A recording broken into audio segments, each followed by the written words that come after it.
I'm continuing my assault on the 1970s year with these different genre videos. Still quite a few to do, so bear with me. Today I'm going to look at the genre Soul, R&B and Motown, and I've got five to cover. Some of them a bit more thoroughly than others. I'm going to get started with the debut album by Curtis Mayfield, simply called Curtis. A little bit of background on Curtis. Since the early 60s, he's been providing the world with some great songs, not only churning out those hits with the impressions, but serious chart action with other popular acts, Major Lance, Jan Bradley, and Brian Hyland, who I recall a song of his in the 50s. So his pop and soul credentials very much well sought after, but he's also now been carving out a name as black music's premier exponent of songs that mirrored the civil rights movement in the United States. And by 1970, he on him take the stand through his music that morphed into our consciousness. So let's get to that debut solo album, and I have to confess it's an absolute gem. I didn't get it in 1970. I was too busily shaking my head to Black Sabbath and Deep Purple then, but it's a magnificent piece of work, a heady of rhythm and danceable grooves. Just take two on track one. The opening cut then, Don't Worry, If There's Hell Below, We're All Gonna Go. Very much a rallying call to the oppressed black community, and that funky wah-wah guitar with horns slightly back in the mix, and that voice, of course. What made listening to this music so great was Curtis's vocals, spiritually moving experience as far as I see it. And you're in the groove after this opener, and you're off to Whiteyville. Okay, it opens with fuzz bass and competing background conversations before Mayfield deeply echoed voice enters. The percussion, horn arrangements, wah-wah guitar and fuzz bass are overwhelming. Now what I want to do is I want to read an extract to this opener, considering it is his first cut on this first debut album. It will give you some idea of what was important in this man's life. Okay, so here's the lyric. Sisters, brothers and the whiteys, blacks and the crackers, police and their backers, they're all political actors. Hurry, people running from their worries, while the judge and the juries dictate the law that's partly flawed. Cat calling, love bawling, fussing and cussing. Top billing now is killing, for peace no one is willing. Kind of make you get that feeling. Everybody smoke, smoke, smoke, smoke, smoke. Use the pill and the dope, dope, dope, dope. Educated fools from uneducated schools. Pumping people is the rule. Pimping people is the rule. Polluted water is the pool. And Nixon talking about don't worry, worry, worry, worry. He says, don't worry, worry, worry, worry. But they don't know. There can be no show. And if there is hell below, we're all gonna go, go, go, go. You can imagine him singing in that, and it really must have moved everyone, but particularly a black audience.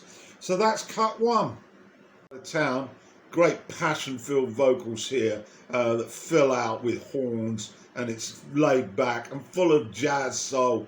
The words totally encapsulate the depth of feeling and poverty.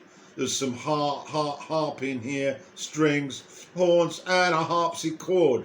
And the lyrics very much typify ghetto life, ghetto blues, etc. I'm not going to go through it because this will be too long otherwise. The Makings of You is next, oozes with joy and love.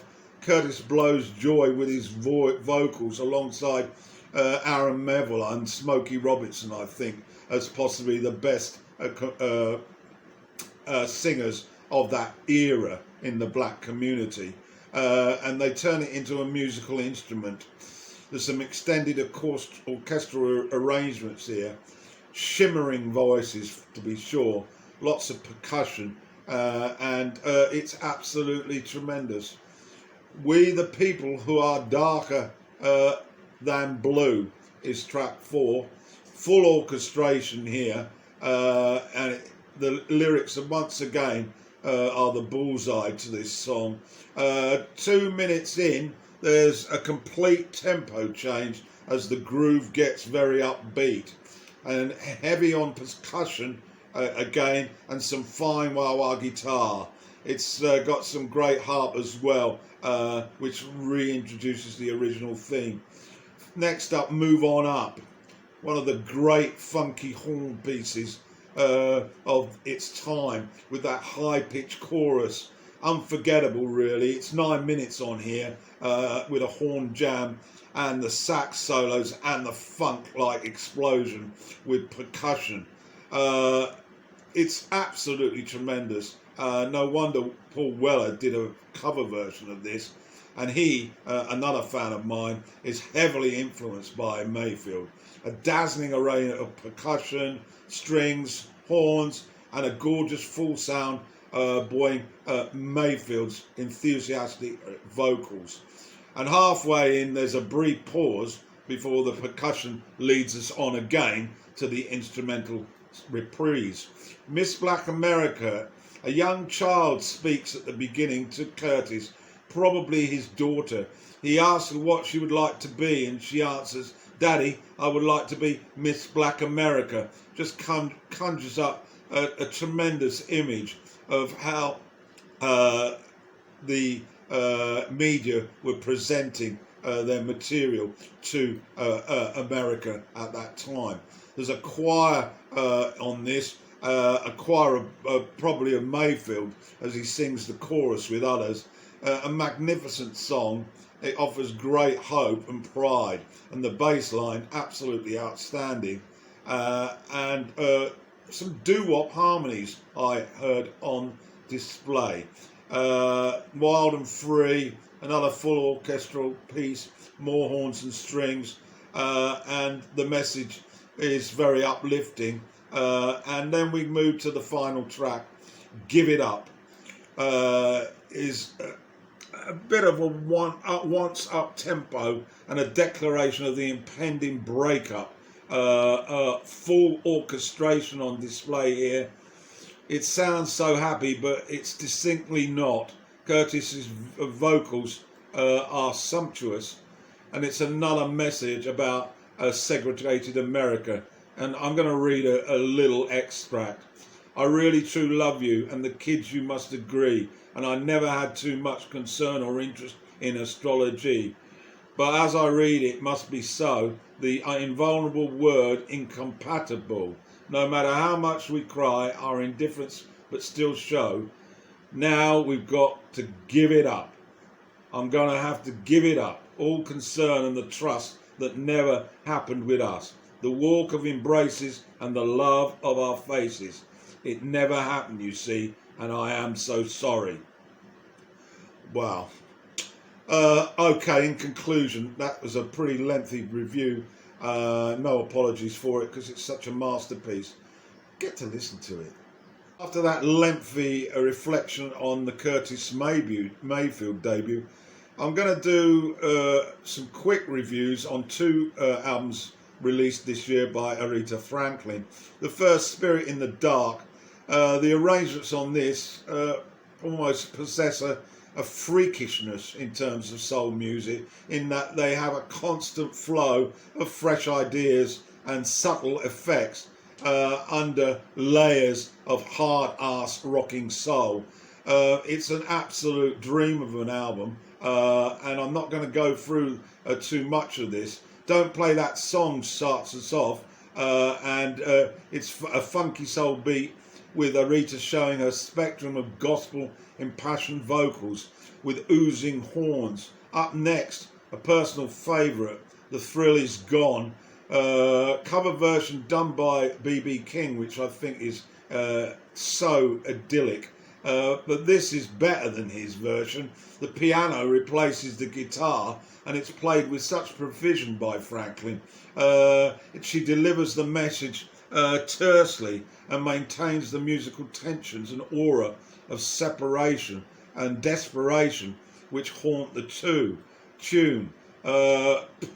Pulling is next up. Pretty standard stuff this, as is You and Me. But track 5, Honest I Do, written by Jimmy Reed, is a soul blues with a certain panache. And then we get to Spirit in the Dark, the title track, a very tempo with punchy harmonies. Into the second side, When the Battle Is Over, with Dr. John, the author of this one. And Duane Allman appears on guitar with his very R&B riff, and snappy it certainly is. And One Way Ticket is up next. And then we get a little bit further down to That's All I Want From You, a beautiful ballad that stirs the emotion of desires, where pulsating horns. And then Why I Sing the Blues, written by B.B. King, concludes this set. It's got a cracking soul scorch as we move to the finish with some marvellous horns. Oh, and I also forgot the Jerry Goffey and Carrie King song preceding that, Oh No, Not My Baby, which is very pleasant indeed. So, as I said, that concludes the first of the Aretha Franklin albums, 5-star as per usual. We'll put slides of the personnel on this video with regard to that Aretha album. Let's move on to the second one, This Girl's in Love With You. Here, it's mainly covers, but they're done the Aretha way. Son of a Preacher Man is off at the beginning, lovely steel guitar, and Allman's slide knitting beside her. Some ace harmonies on this as well, and that opens up the first track on this. And Let It Be is covered. I quite like this. It was actually released before the Beatles original, which surprised me, and it's an impassioned version. Dark Under the Street, the traditional blues song, is worth a listen. And then we've got a terrific This Girl's in Love With You, and It Ain't Fair. Duane Allman again playing on this track. It's a slow, smouldering blues with horns poking out from time to time. And then The Wait, the band song, again Duane on slide guitar. Tremendous cover. And finally Call Me, written by Aretha, and Sit Down and Cry is a mega gospel song that's got mesmerizing vocals. I have to confess that at the time, and really throughout the 70s and beyond, I hardly ever put my ear to any Aretha Franklin material. And it's really only in the last handful of years that I've really got stuck in. I'm really guilty of neglect here, but I'm slowly catching up. Probably the greatest soul singer of all time, and that's the second of her pieces of work on 1970. And just to remind you, it's called This Girl's in Love With You. Another album from that year that I only listened to for the first time a matter of months ago is called To Be Continued by Isaac Hayes. And of course, I, like many, remember Isaac Hayes for his single hit Shaft from the movie. But other than that, I have to confess his work has really slipped past me. Although this album followed on the top of two huge album successes, Hot Buttered Soul in 1969 and the Isaac Hayes Movement, which was released in 1970 before this. This album actually was top of the R&B album charts for 11 weeks. So it sold in buckets and continued his run. It opens with a monologue from Hayes with accompanying piano. Then we move on to Our Day Will Come, which is a tremendous, powerful cover. Hayes crooning vocals, and there's a nice instrumental that leads to the outro. The segment is driven by a sort of hip-hop beat, which was years before its time, and just shows how influential this man was. The slow hypnotic beat with strings, it's absolutely perfect for late night snooching after you've been out on the town with your girl. Look of Love is next, Bacharach David, iconic song of course, drenched in horns, and it's got some cute wah-wah guitar, and it's a little stripped back, so it's not booming in your face.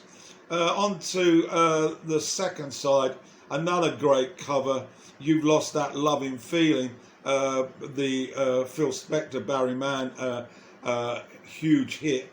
It's a lot different from the Righteous Brothers effort, it has to be said. A stirring version, mind you, quicker, with more complex arrangements, and it's a 9-minute opus with a powerful rendition of the words. And then we get to the last tracks. The last track is Running Out of Fools, and lots of funky guitar combined with more orchestral arrangements. I've listened to this album now 3 or 4 times, and every time I listen to it, it grows on me, and it will grow on you as well. To be continued then, Isaac Hayes, released in 1970. My last offering, and I have to confess that I've only played this album once, and that was yesterday, because I wanted to get this out to you. And it's the debut album by a band called Funkadelic, famous for the fact that the band was led by one George Clinton, he took this band through the 70s, and they were hugely popular and very, very powerful. This debut effectively balances big snarly rock guitars with croony, heartfelt soul, with that funky feel, steady rhythms, dense arrangements, and vocal choruses. But it's loud, and it's overdriven by fuzzy guitar that lurks high in the mix. So this quote really took me aback, which is at the intro of the album.